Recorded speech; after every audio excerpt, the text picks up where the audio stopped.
Hello there, friends. Okay, today we are going to be doing some transplanting, and most of it is going to be some more free plants. That's kind of the theme of this week's video, is how do you get plants around your yard for free? I already started planting things from my sister-in-law's house. I'm going to be planting things from my aunt's house. We got an incredible harvest from her house. I'm also going to be planting some things that I bought at the store. This gorgeous hydrangea I got at Lidl. That's where I usually do the majority of my grocery shopping. And I find that they have some of the best priced plants. So if you are interested in finding something that is super affordable, I would definitely say go to a Lidl. I don't know if Aldi also has plants, but they're similar stores, so I'm assuming that they have something similar. I'm gonna plant this in a bed directly next to our steps, and I'm hoping it survives because it is a very shady spot, and hydrangeas can tolerate shade. They like to have a little bit of sun, and I feel like this area gets a little bit of sun in the evening. Like, I feel like hydrangeas can do morning sun and evening sun really well, but they don't enjoy harsh afternoon sun. So if you have hydrangeas out in a spot that is like really sunny all afternoon at like the top part of the heat, a lot of times they'll get like dried up and shriveled up, and people will ask me like, what the heck is going on? Like when we had our beautiful hydrangea arrangement in our old house, people would ask how we got them to look that gorgeous like year round. And the answer to that is we really kept them in a place where it got a little bit of morning sun and then was shaded through the majority of like the really hot part of the afternoon, and then got a little bit of evening sun as well. So I think this spot is going to be similar to that. And then I also watered them very, very regularly because hydrangeas love water. So I'm going to plant that here, and then I want to show you some of the plants we got in our little free plant haul. So once we got the plants back, we had some stuff that we had to do for the rest of the weekend. So my husband just like temporarily planted them in my little vegetable garden planter boxes over here, so that we made sure that they had a little bit of root in, that they got some water, and that they were going to be healthy to move. This gorgeous piece right here, this is actually from this house my husband harvested from this massive area over on the other side of our yard. And I think either I showed it to you already, I'm going to show it to you soon, you're going to see this whole area. But this is a Rose of Sharon. We have tons of Rose of Sharon in this house, and I'm really excited to kind of get it into a spot that is going to look really gorgeous around the property.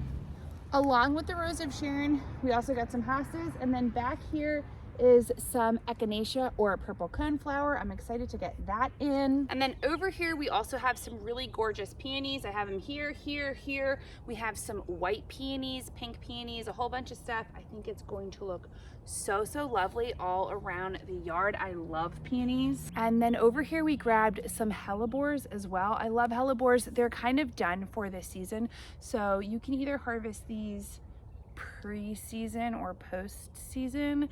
So I harvested them both at my sister-in-law's house and my aunt's house post-season. These I think I'm gonna put underneath a really lovely crepe myrtle we have on the other side of the property. There's like a really nice kind of mounded garden pit underneath, like garden bed underneath that space, and I think that having a really lovely hellebore garden underneath the crepe myrtle is going to look gorgeous. One of the things that I love about hellebores is that once they're kind of spent for the season, because if you didn't know, hellebores are sort of the first blooming plants of this season. That's like how I kind of count my season off. In our previous home, they used to start to bloom between February, like the end of February and early March, and they have these really gorgeous, lovely petals to them, lovely flowers to them. And then once they're sort of done for the season, the flower actually hangs on. So even though this is sort of technically a spent bloom, it is still a gorgeous bloom. So as long as you take care of it, water it, keep it healthy, they're gonna look gorgeous for a nice chunk of your spring season going into the summertime.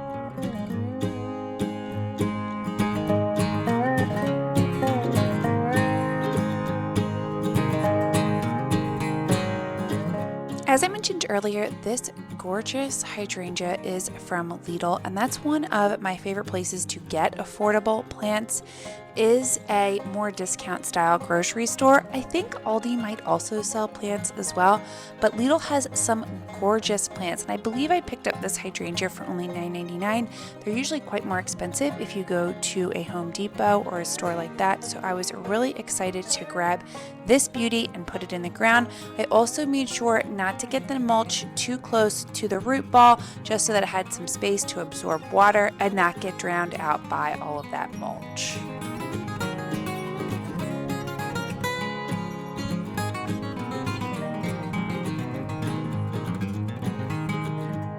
I then headed over to the crepe myrtle that had the garden bed underneath, and I spent some time getting a bunch of weeds out and just preparing the space to plant some beautiful flowers that I grabbed straight from somebody else's yard. I mean, you really can't get more affordable than that.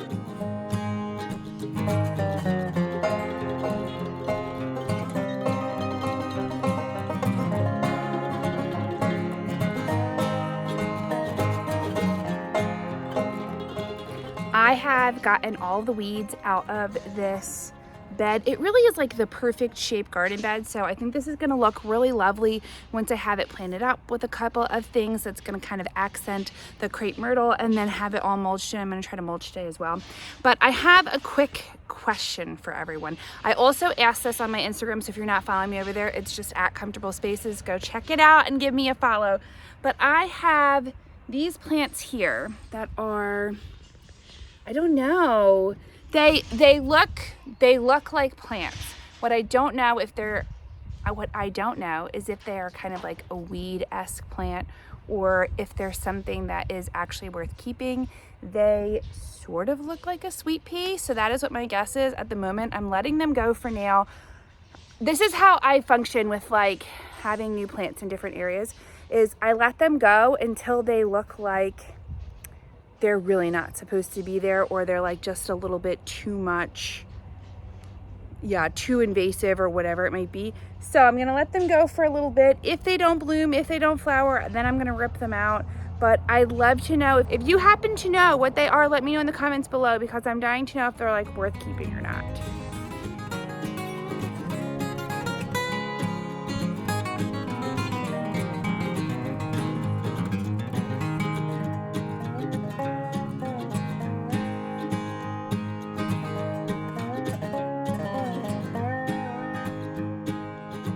So this separated from the other one when I was getting it together, which is great because now I can take this. This is another great way to have multiple plants over time. It's not going to be within your first year, but if you get a big chunk of plants and then you separate it into multiple little plants, then you can kind of create like a really nice drift, and it's going to look really lovely like over time as the space grows.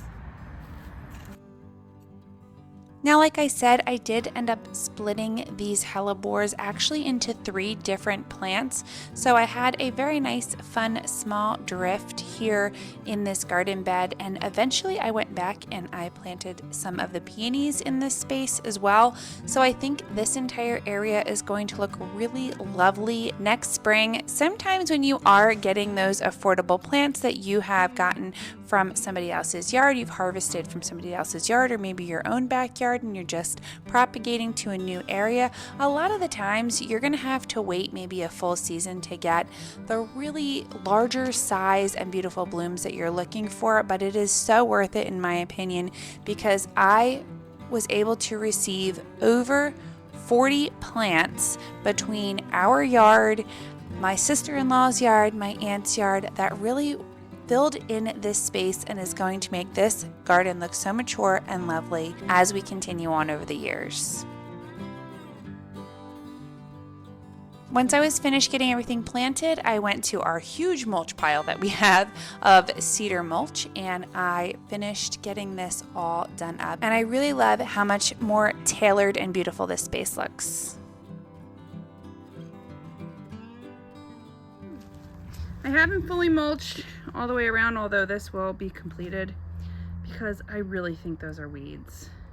Now that I'm sitting on it and kind of seeing how some of the other weeds are in different areas, I really think they're weeds. So I May just pull those out, and I have some peonies in my stash over there, and I think a couple peonies around here would look really pretty as well. So we'll see. Another project for another day.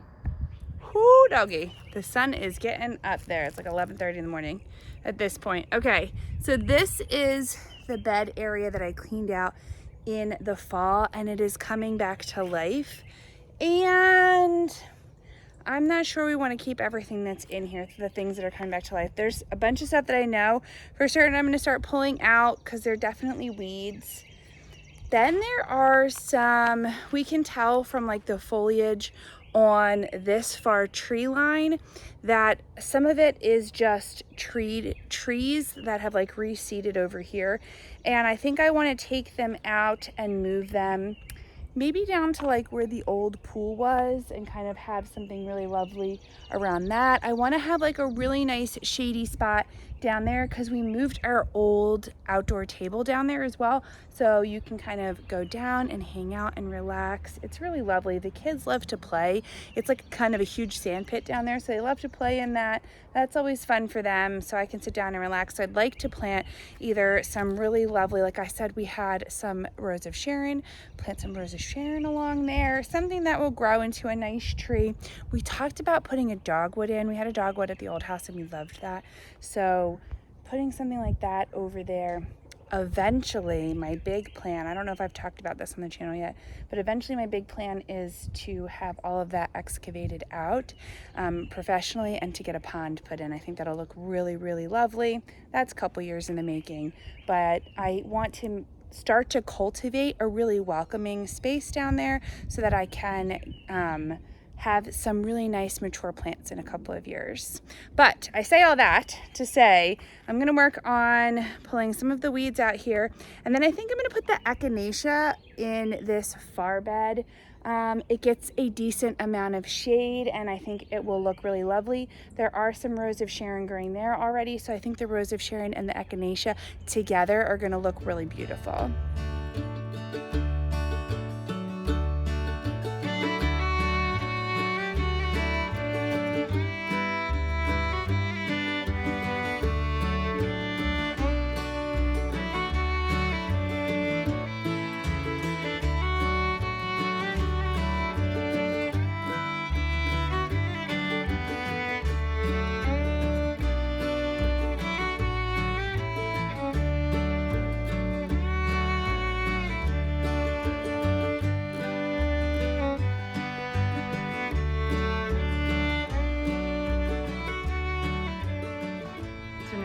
Here I have a nice little drift, goes all the way around here, of the echinacea. So I think this is going to look really lovely when it grows in. I know it looks really sad right now. I need to water it in still, but we'll all be good. So then with doing it like this with like the drift here, this spot is open so I can throw in something really lovely there. I actually might add some catmint there. I think that would look really pretty. And then I can also have space to add some smaller bits here, some nice ground cover, or maybe some lavender in the front. That would look really pretty. And then this for sure is a Rose of Sharon, so she's going to look lovely. We're letting her go.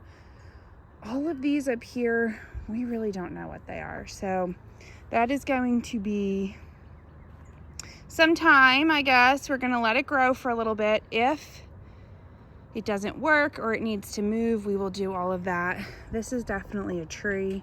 It's the same one that's over here. They're the same type of tree. I might try to transplant them sooner rather than later and move them over down by the old sand pit down there. And then on this side here, we have another lovely Rose of Sharon. We had tons of Rose of Sharon at our old house, so it was so nice to see that there was so much here. It's going to be really beautiful. And there's my husband's firewood project going really well. This is going to look really nice when it's all like grown in. It's going to be a whole Rose of Sharon hedge. And then up this way and up that pole is wisteria, and my plan is to build sort of like a nice wooden trellis for the wisteria to grow up, and then it'll be like sort of your entrance to the lower part of the yard. So we will get there eventually, like I say, for all things, but I'm excited for how it's coming together right now. So I just want to thank you guys for coming along with me as I started preparing our beautiful garden spaces. This house is definitely an investment space. We love it. I can't wait to continue to add different garden beds. I have so many different fun ideas for the upcoming years, and I can't wait to make it look all beautiful. So again, like I said, thank you for coming along with us. I'm so grateful to have you here. I put a video out every single Sunday, all things homemaking, inside, outside. I love it all. And I can't wait to see you guys next week for a new video. Subscribe if you are new, and I will talk to you later, my friends. Bye.